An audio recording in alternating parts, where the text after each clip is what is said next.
Le Bénin célèbre par anticipation la 31e édition de la Journée mondiale de préservation de la couche d'ozone. C'est à travers une cérémonie de remise d'identificateurs de fluides frigorigènes aux centres de formation, aux associations de frigoristes et aux douaniers. Ces équipements d'une valeur d'environ 40 millions de francs CFA doivent permettre à ces acteurs d'analyser les fluides frigorigènes, minimiser ou réduire complètement les nuisances de leurs activités sur la couche d'ozone. Un geste qui, selon le ministre du Cadre de Vie, José Didier Tonato, montre l'engagement de l'État béninois pour la protection de la couche d'ozone et dans la lutte contre le réchauffement climatique. Cette cérémonie démontre encore une fois la volonté du Bénin de contribuer à la lutte contre la dégradation de la couche d'ozone, mais aussi de lutter contre la pauvreté.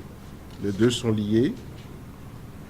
C'est un pas supplémentaire dans notre processus difficile de lutte contre l'érosion de la couche d'ozone, les changements climatiques. Les bénéficiaires remercient l'État béninois pour ses efforts et promettent accompagner ses actions pour stopper la destruction de la couche d'ozone, a expliqué Justin Amoussou, président de l'association des frigoristes.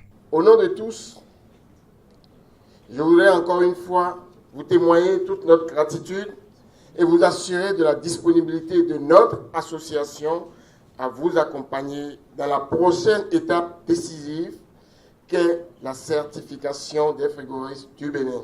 Le directeur général de l'environnement a profité de l'occasion pour signer des protocoles d'accord avec ses acteurs. Martin Pépin Aïna a rappelé également les efforts faits par le Bénin pour une mise en œuvre stricte de la Convention sur la protection de la couche d'ozone. Il a insisté sur la formation des acteurs des métiers du froid.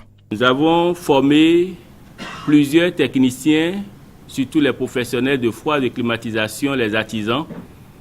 Ceci nous a permis de faire de lycée technique de Pondéou un centre régional d'excellence dans le domaine de froid et de climatisation.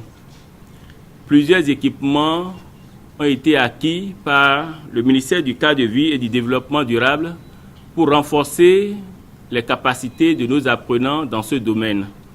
La 31e édition de la Journée mondiale de préservation de la couche d'ozone est célébrée autour du thème « Gardons la tête froide et poursuivons nos efforts ».